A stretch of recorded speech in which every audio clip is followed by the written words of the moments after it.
Շատ կարևոր է նախ եւ առաջ հայ հանրությանը ներկայացնելու այն այլանդակությունը, այն հակապետականությունը, հակաեկեղեցականությունը, այն անամոթությունը, այն անբարո վարքագիծը, որ ներկա քաղաքական իշխանությունը ցուցաբերում է,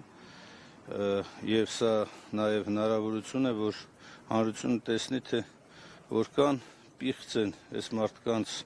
արարքներն ու գործողությունները, որ անգամ նման, ինչ ասեմ, մարդու ուղեղի մեջ չտեղավորվող մեղադրանքներ են ներկայացում, ասենք 7-8 տարվա վաղեմության ժամկետներն անցած ինչ-որ ենթադրյալ գործողությունների մասով, որ ակնհայտ է շինծու է, փորձում են իրենց նպատակին ծառայեցնել։ Ես կարծում եմ առաջին հերթին սա պետք է ազդակ լինի հանրությանը մերժելու, հիմնովին, հիմնահատակ, արմատապես մերժելու այս այլանդակությունը։ Եվ այդ այլանդակությունը կրող ներկա քաղաքական իշխանությունը, նրա հլու հնազանդ կամակատար դատախազությանը, որպես պետության մեջ սահմանադրությամբ ամրագրված հիմնական գլխավոր մեղադրողի, որովհետև սրա գործողությունը, դատախազության գործողությունը ոչ այլ ինչ է, քան ծառայել նեռին, ծառայել սատանային, ծառայել հակահային, Հայաստանի Հանրապետության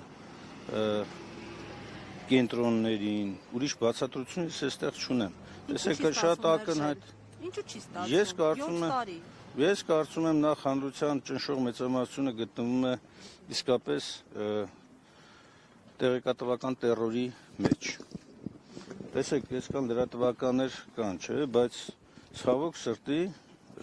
այսքան լրատվականներով ընդդիմությունը իր ունեցած ռեսուրսներով չի կարողանում մրցել այն այլանդակ ապատեղեկատվության հետ, որ գեներացրել է այս քաղաքական իշխանությունը, նրա պատվիրատու օտարերկրյա կենտրոնները եւ նրանց ֆինանսավորմամբ իրականացվող տեղեկատվական տերորը։ Եվ ես առաջին գլխավոր խնդիրը սա եմ համարում։ Երկրորդը իսկապես հանրության մոտ այն ապագայի նկատմամբ մշուշոտ պատկերացումը, որ ինչ է լինելու վաղը։ Տեսեք, այս մարդիկ չեն վարանում, անգամ պետականության ամենակարևորագույն ատրիբուտները փորձում են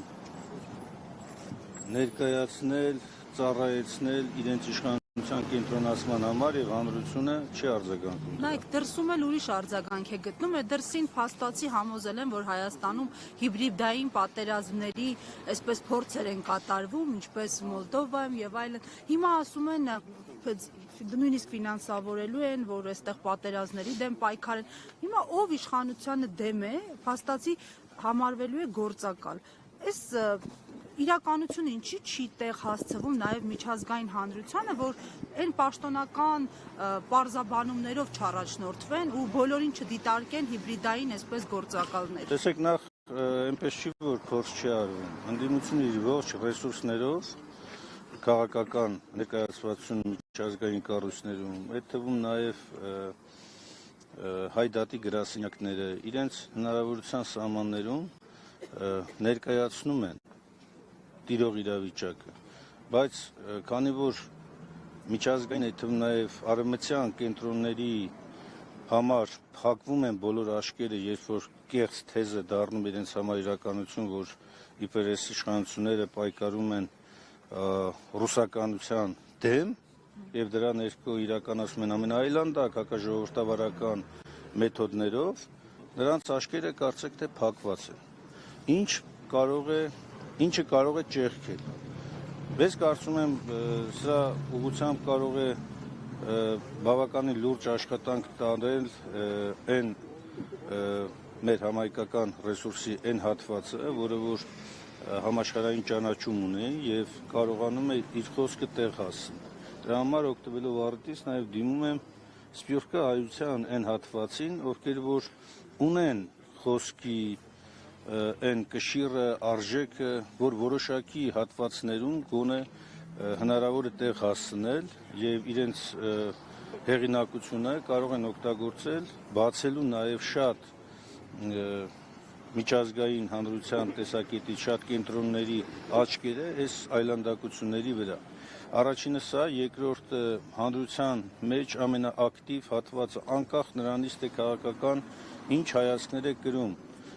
նրանք բոլորը պետք է այսօր համընդհանուր պայքար տանեն այս իշխանությունների դեմ, այս այլանդակություններին վերջ տալու համար։ Եվ վերջապես երրորդ կարևոր ռեսուրսը իմ խորին համոզմամբ դա բոլոր այն հնարավոր մեթոդներն են, միջոցներն են, որոնք օրենքի շրջանակներում թույլ կտան պայքարելու այս այլանդակության դեմ։ Այդ թվում նաև ամոթանքի այն արշավը, որ պետք է սկսվի իրավապահ մարմինների նկատմամբ։ Բոլորի կողմից, ընդ որում ես նկատի չունեմ անօրինական արտահայտություններ, վիրավորանքներ եւ այլն։ Ճշմարտությունը բացելու, նրանց բերելու իսկապես մարդկայնության դաշտ, չասեմ նույնիսկ օրինականության, ասեմ մարդկայնության դաշտ, որովհետև չի կարող էլի այս աստիճանի այլանդակություն չի կարող ուղղակի լինել։ Եվ սա պիտի հանրային պարծավանքի արժանանա այս մեթոդները։ Այս մարդկանց տակտիկան ժողովրդի համար պիտի պարզ լինի։ Սկզբում վարկաբեկել, հետո ամենաայլանդակ, ամենաանտրամաբանական մեթոդներով մարդկանց ներկայացնել մեղադրանքներ։ Նույնը Արշակ Սրբազանի պարագայում է։ Սկզբում վարկաբեկել, որովհետև չեն մարսում այն նզովքը, որ արեց Արշակ Սրբազանը, վարկաբեկել, այնուհետև փորձել քրեական տարբեր գործերի հետ կապել, հետագայում էլ նաև ամենաայլանդակ ձևով տանել սահմանափակումների։ Տեսեք, սենց բան ուղղակի չի եղել հայ ժողովրդի պատմության մեջ, նույնիսկ թատար-մոնղոլական ժամանակներում չի եղել, եկեղեցու սրբազաներին տևական ժամանակ անազատության մեջ պահելու եւ այլն։ Եվ ես դիմում եմ նաև այն սրբազաներին, որոնք որ այսօր հրապարակային դուրս են եկել այսօրվա եկեղեցական իշխանության դեմ։ Հարգելի սրբազաններ, այն ինչ որ ձեզ ներկայացվում է իշխանության կողմից, ձեզ օգտագործում են որպես գործիք։ Ես խնդրում եմ, մի ենթարկվեք, մի կատարեք այդ բաները։ Անկամ նույնիսկ եթե խնդիր կա եկեղեցի ներսում, դա եկեղեցի ներսում լուծվող հարցեր են։ Դրանք չեն կարող քաղաքական իշխանության կամ նույնիսկ քաղաքական ընդդիմության համար դառնան գործիքներ։ Դուք մի դարձեք այդ խաղի մասը։ Դուք եթե իսկապես այն ինչ որ դուք ասում եք, հավատարիմ եք հայ եկեղեցուն, երբեք հայոց պատմության մեջ չի եղել, որ հայ եկեղեցու ներքին հարցերը փորձեն լուծել քաղաքական իշխանության միջոցով, եթե անձնական նպատակներ չեն հետապնդում։ Անկամ նույնիսկ եթե ձեր հոգևոր եղբայրներից նեղված եք, նեղացած եք, այդ խնդիրները լուծեք ներսում, մի պառակտեք եկեղեցին։ Դե պարզ է, չէ, պարզից էլ պարզ է, որ Նիկոլ Փաշինյանի նպատակը ոչ միայն եկեղեցում իշխանափոխություն իրականացնելն է, այլ նաև հայ առաքելական սուրբ եկեղեցի դավանող արժեքները վերացնելը, վերափոխելը, աղանդավորությունը ներթափանցել հայ եկեղեցու ներսում արդեն։ Ինչպես որ դա հաջողվել է շատ այլ երկրներում, քրիստոնեական տարբեր եկեղեցիների պայմաններում, եւ այդ երկրներում պարզապես հոգևոր պաշտպանվածությունը ստորադասվել է օրվա նյութական արժեքներից։ Պարոն Մինասյան, բայց այնուամենայնիվ գուցե եկեղեցու ներսում այդ խնդիրները այլևս հնարավոր չի եղել լուծել, որ հասել ենք այն կետին, որ քաղաքական Ես բացառում եմ, անգամ նույնիսկ եթե այդպիսի իրավիճակ է եղել, որ որևէ սրբազանի կամ սրբազաների խմբի խոսք, անգամ նույնիսկ եթե ներսում պատշաճ ընթացք չի ունեցել, ոչ քրիստոնեական կանոնները, ոչ մեր եկեղեցին ներքին կանոնակարգերը թույլ չեն տալիս նման վարքագիծ դրսևորել։ Պետության սահմանադրությունը, եթե ճիշտ եմ։ Ձեզ ասեմ մի բան, ստեղ այլևս ոչ սահմանադրություն, ոչ կանոնակարգ պետական օրենքների մակարդակով, այս իշխանության համար ամեն ինչ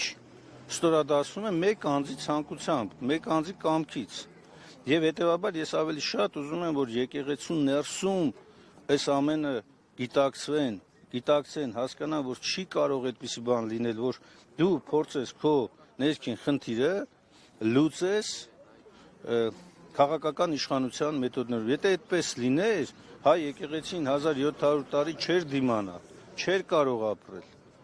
Եվ երբ որ Նիկոլ Փաշինյանը հիշում եք տարիներ առաջ, երբ որ Պապ Թագավորի մասին էր խոսում, իրեն դրել էր Պապ Թագավորի տեղ եւ ասում էր Պապ Թագավորը այս անգամ չի սպանվելու եւ այլն, ինքը այդ մեթոդներով փորձում է հիմա սպանել հայ եկեղեցին եւ նրա առաջնորդներին, առանց գիտակցելու, որ սպանությունը բացառելու լավագույն տարբերակը կամ լավագույն ցանկությունը ոչ թե չարին ծառայելն է, այլ հենց բարու շրջանակներում երկխոսության մեջ մտնել եկեղեցու հետ, որի բոլոր իրավական հիմքերը ինքը ուներ եւ հիմա էլ ունի։ Պարոն Մինասյան, երեք Նիկոլ Փաշինյանը խոստովանեց, որ ԱԱԾ աշխատակիցներին խնդրել է գնալ Շիրակի թե հոգևորականների մոտ եւ հորդորել, որ վեհափառի անունը չտան։ Այս մասով ինչ եք կարծում, սա ինչ արարք է եւ ինչ կարելի է իրավական առումով։ Սա իրավական տեսակետից լիազորությունների վերազանցում է, քրեորեն պատժելի արարք է, որտեղ Հայաստանի Հանրապետության կառավարության անդամի, կառավարության ղեկավարի պաշտոնական որևէ գործառույթի մեջ դա չի մտնում։ Այդ իսկ գիտեք, սահմանադրության համաձայն պետական մարմիններն ու պաշտոնատար անձին կարող են իրականացնել միայն այնպիսի գործողություններ, որի համար լիազորված են սահմանադրությամբ կամ օրենքով։ Դրանից դուրս ցանկացած բան, որ իրականացվում է, դա հակաօրինական է, լիազորությունների վերազանցում է եւ բնականաբար ենթակա է քրեական պատասխանատվության։ Էլ չասած, որ մեկ այլ քրեական հոդվածով էլ նախատեսված է կրոնական կազմակերպության օրինական գործունեությանը միջամտելը, խոչընդոտելը։ Այս ամենը Նիկոլ Փաշինյանի գլխավորությամբ այսօրվա իշխանությունները ակնհայտորեն կատարել են այսպիսի արարքներ եւ շարունակում են կատարել ու այդ ինքնախոստովանական ցուցմունքը, որ հետո դառնալու է նաեւ քրեական գործի համար հիմք, սա ինքը ասել է։ Ինքը որպես խնդրանք է ձևակերպում այս ինքնով է որ խնդրայ է։ Ինքը պաշտոնատար անձը, ինքը խնդրանքը ո՞րն է։ Ինքը կամ գործում է իր լիազորության սահմաններում կամ չի գործում։ Խնդրեք, որ չգնան, կընթառաջեն ձեր Նախ ինչի ծիծաղեցի, որովհետև ոչ միայն խնդրանքը այդ մարդկանց համար ոչ մի արժեք չունի ընդդիմության, այլ նաև իրենք ամեն ինչ անում են, որպեսզի ընդդիմությունը չերևա ասպարեզում, ընդհանրապես ամեն ինչ անում են, որպեսզի ընդդիմություն չլինի, էլ ուր մնաց մի հատ էլ խնդրանքի պայմաններում բավարարեն։ Հիմա խնդրում եմ, մի արեք այդ այլանդակությունը, մի կատարեք այդ հակօրինական խնդրանքը, եթե դա խնդրանք է ձևակերպում, չակերտավոր, հա, ընդամենը գործեք ձեր լիազորությունների սահմաններում, ԱԱԾ, ոստիկանություն, տեսնենք, կբավարարեն։ Շնորհակալ եմ։ Ազատություն մեր բոլոր սրբազաններին, մեր բոլոր քաղբանտարկյալներին, համոզված եմ, որ շատ շուտով վերանալու է ամենը եւ հայ ժողովրդի պատմության մեջ այս շրջանը հիշվելու է որպես հակահայկական, հակաեկեղեցական, հակապետական,